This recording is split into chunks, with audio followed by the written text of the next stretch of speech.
कधी लक्ष दिले का?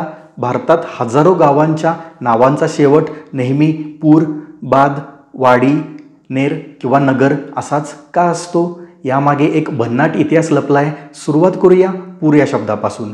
पूर हा शब्द संस्कृतमधून आलेला असून याचा अर्थ होतो शहर, वस्ती, किल्ला. म्हणूनच कोल्हापूर, नागपूर, जयपूर अशी नावं पडली. पंढरपूर म्हणजे ज्याच्या भौतिक किल्ला किंवा वस्ती असेल त्याला पूर शब्द जोडला जायचा.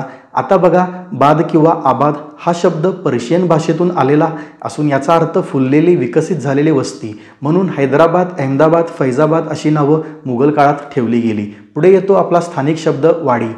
मराठी कोकणी भाषेत वाडी म्हणजे लहान वस्ती, शेतीजवळील घर. म्हणून नरसोबाची वाडी, कुंभारवाडी, रामवाडी, नागवाडी अशी नावं आपल्याला सगळीकडे दिसतात.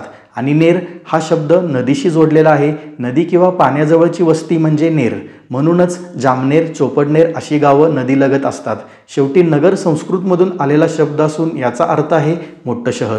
म्हणून अहमदनगर, ऊर्जानगर, उल्हासनगर अशी नावं तयार झाली. तर मित्रांनो, आपल्या नावांचा जुना इतिहास अशा भाषांमधून, संस्कृतीतून आणि राजकर्त्यांच्या काळातून तयार झालेला आहे. अशाच भन्नाट इतिहासाचे फॅक्ट्स रोज पाहण्यासाठी फॉलो करा आणि या व्हिडिओला लाईक करा.